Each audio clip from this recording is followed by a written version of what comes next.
Halo semuanya, perkenalkan nama saya Mega Nadawinja Ishak.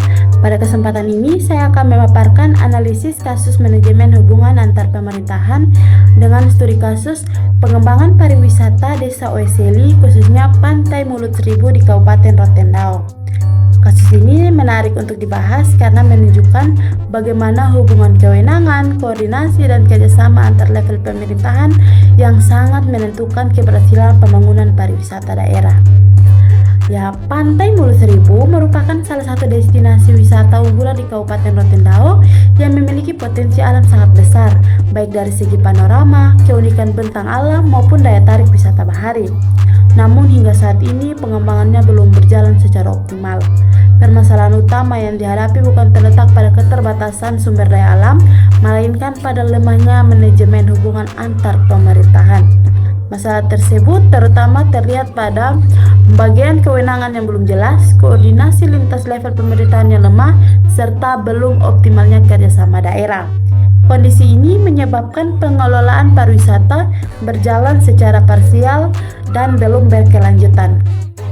Yang berikut ada aktor-aktor pemerintahan. Dalam pengembangan Pantai Mulut Seribu terdapat beberapa aktor pemerintahan yang berperan penting. Yang pertama ada pemerintahan Desa Oeseli, yang mana mereka berperan dalam pengelolaan awal destinasi awal destinasi wisata serta pemberdayaan masyarakat lokal. Yang kedua, pemerintah Kabupaten Rotendao yang memiliki kewenangan dalam pengembangan pariwisata daerah, termasuk penyediaan infrastruktur dan perencanaan sektor pariwisata. Yang ketiga ada pemerintahan Provinsi Nusa Tenggara Timur yang berperan dalam promosi pariwisata regional, pembinaan kabupaten, serta dukungan lintas wilayah. Namun, hubungan antar aktor ini belum terjalan secara efektif dan terkoordinasi, sehingga masing-masing pihak berjalan dengan perannya sendiri-sendiri. Baik, kita masuk dalam permasalahannya. Permasalahan manajemen hubungan antar pemerintahan dalam kasus ini dapat dilihat dari beberapa aspek utama. Yang pertama, ketidakjelasan pembagian wewenang. Berdasarkan Undang-Undang Nomor 23 Tahun 2014, pariwisata merupakan urusan pemerintahan konkuren yang dibagi antara pemerintah pusat, provinsi, dan kabupaten atau kota. Namun dalam praktiknya, pemerintah desa mengelola secara swadaya, pemerintah kabupaten terbatas oleh anggaran, dan pemerintah provinsi belum optimal dalam fasilitasi dan promosi. Akibatnya terjadi tumpang tindih peran dan saling menunggu tanggung jawab. Kedua, lemahnya koordinasi vertikal. Koordinasi antara pemerintah desa, kabupaten, dan provinsi masih bersifat administratif dan belum strategis.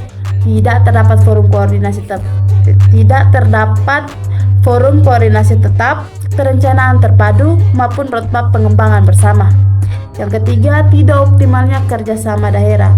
Padahal melalui Peraturan Pemerintah Nomor 28 Tahun 2018 tentang kerjasama daerah, pemerintah daerah memiliki ruang untuk melakukan kerjasama lintas kewenangan, pembiayaan bersama, dan pengelolaan pariwisata terpadu.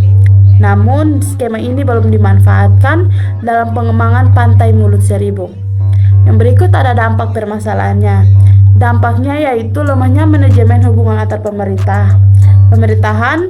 Ini menimbulkan berbagai dampak nyata, antara lain infrastruktur pendukung pariwisata yang masih terbatas, promosi wisata yang belum maksimal, keterlibatan masyarakat lokal yang belum optimal, serta potensi pendapatan asli daerah yang belum tergarap dengan baik.